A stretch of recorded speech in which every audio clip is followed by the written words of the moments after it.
Bonjour à tous. Depuis 4 ans, les taux de crédit immobilier ont considérablement diminué. Si vous disposez d'un prêt immobilier, il convient donc de s'interroger sur l'intérêt d'une renégociation éventuelle. Votre conseiller a donc souhaité aujourd'hui que nous revenions sur différents points. Tout d'abord, sur les conditions à remplir pour que cette opération s'avère économiquement rentable, mais également sur la manière de procéder et enfin sur les conséquences, notamment au plan fiscal, d'une telle renégociation. Les taux aujourd'hui se situent effectivement à un niveau qui est historiquement bas.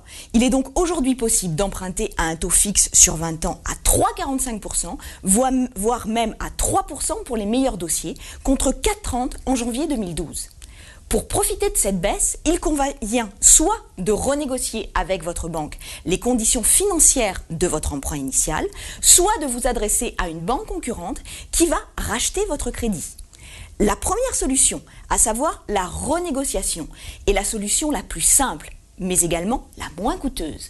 En effet, elle se caractérise par la signature d'un simple avenant au contrat initial qui s'accompagnera de la perception de frais de dossier dont vous pourrez bien entendu négocier le montant. L'autre solution consiste à racheter votre crédit initial.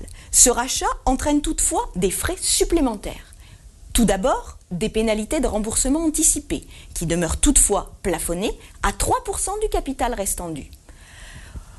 Également de nouveaux frais de dossier, qui représentent environ 1% du montant, et aussi des frais liés à la souscription de nouvelles assurances, celles souscrites précédemment devenant caduques en cas de rachat. À ces frais vont pouvoir s'ajouter des frais de mainlevée si le bien immobilier avait été hypothéqué au profit de la première banque. En moyenne, ces frais représentent 0,7% du montant du prêt, ainsi que le coût de l'inscription hypothécaire prise par la nouvelle banque qui représente là encore en moyenne 2%. Par contre, sachez que si vous avez bénéficié d'un cautionnement, celui-ci sera transférable vers la nouvelle banque sans frais.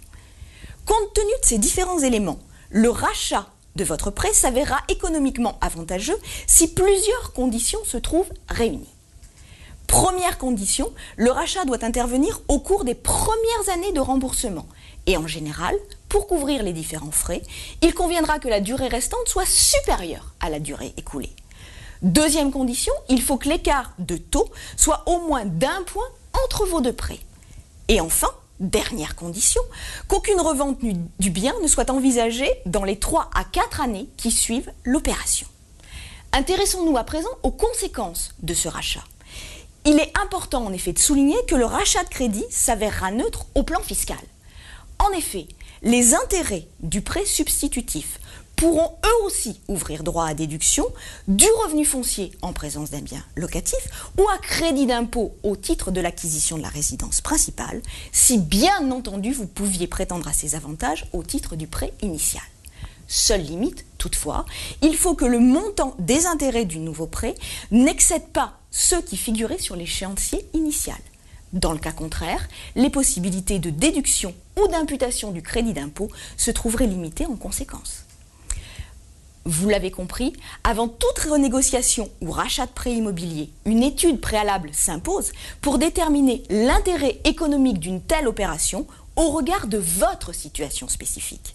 Alors, n'hésitez pas à revenir vers votre conseiller habituel. À bientôt et merci.